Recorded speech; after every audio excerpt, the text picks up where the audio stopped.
আন্তর্জাতিক মানের তেলাওয়াতকারী হওয়ার জন্য কয়েকটা বিষয় আপনাদেরকে খেয়াল করতে হবে। আপনাদের প্রতি আমাদের পরামর্শ, 1 নম্বর হচ্ছে আন্তর্জাতিক মানের তেলাওয়াতকারী হতে আপনাকে আন্তর্জাতিক মানের তেলাওয়াতকারী যারা রয়েছেন তাদের তেলাওয়াত শুনতে হবে। 1 নম্বরে তেলাওয়াত কি করতে হবে? শুনতে হবে। 1 নম্বরে তেলাওয়াত সবাই বলে না, আমার কথা বুঝতেছেন? 1 নম্বরে তেলাওয়াত শুনতে হবে। 2 নম্বর, নামাজে তেলাওয়াতের অভ্যাস করতে হবে।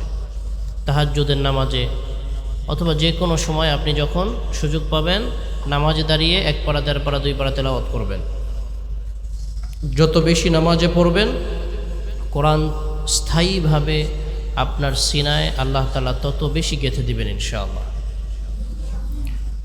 নম্বর 3 হচ্ছে আপনাকে সর্বোচ্চ মেহনত করতে হবে। আপনাকে কি করতে হবে? সর্বোচ্চ মেহনত করতে হবে। কারণ আল ইলমু লা ইউআতিকা বা'দাহু হাত্তা তু'তিয়াহু কুল্লাক।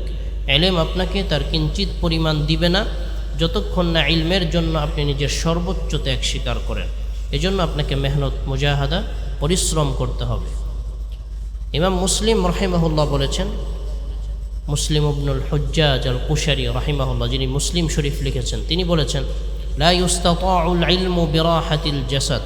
যারা বেশি আরাম আয়েশ করে তারা কখনো ইলম অর্জন করতে পারে না। ইলম অর্জন করতে হলে কষ্ট করতে হয়।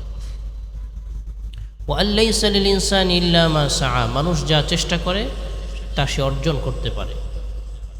আল্লাহ বলেছেন ওয়াল্লাযীনা জাহাদু ফীনা লানাহদিয়ান্নাহুম সুবুলানা।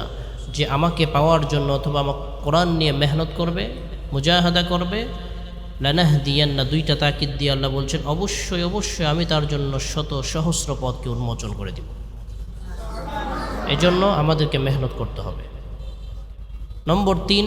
নম্বর 4 হচ্ছে আপনাকে সেজদায় পড়ে গভীর রাতে আল্লাহর কাছে চোখের পানি ফেলে দোয়া করতে হবে যে হে আল্লাহ, দয়া করে মায়া করে আপনি আমাকে, আমি মাদ্রাসায় অনেক কষ্ট করে বাবা মা ছেড়ে থাকছি, আমার অন্তরটাকে কোরআনের নূর দিয়ে আপনি নূরান্বিত করে দিন, আমাকে আপনার কোরআনের জন্য কবুল করে নিন। এভাবে আল্লাহর কাছে কান্নাকাটি করতে হবে। নম্বর 5 হচ্ছে বাবা মা উস্তাদের দোয়া যে কোনোভাবে ভালো করে লেখাপড়া করে উস্তাদদের খেদমত করে বাবা মার কথা মেনে দোয়া নেবেন ইনশাআল্লাহ। পারবেন তো? নম্বর 6 হচ্ছে তেলাওয়াতকে নিজের অভ্যাসে পরিণত করবেন। তেলাওয়াতকে নিজের কি করবেন? অভ্যাসে পরিণত করবেন। এমন যেন না হয় বাবা মা জোর করে মাদ্রাসায় দিয়ে গেছে, ওস্তাদ শাস্তি দিবেন এই ভয়ে আপনি পড়ালেখা করছেন বাধ্য হয়ে, এমন যেন না হয়। হাঁটতে বসতে করুন আল্লাহ কিয়ামান ওয়া কুউদান ওয়া আলা জুনুবিহিম। আকাশ আর পৃথিবীর সৃষ্টির মাঝে, রাত এবং দিনের প্রবর্তনের মাঝে জ্ঞানী ব্যক্তিদের জন্য নিদর্শন রয়েছে। জ্ঞানী কারা? যারা দাঁড়িয়ে বসে শুয়ে সর্বাবস্থায় আল্লাহর জিকির করে, তেলাওয়াত করে, তারা হচ্ছে পৃথিবীতে সবচেয়ে বড় জ্ঞানী। সুবহানাল্লাহ। এজন্য হাঁটতে বসতে চলতে ফিরতে সবসময়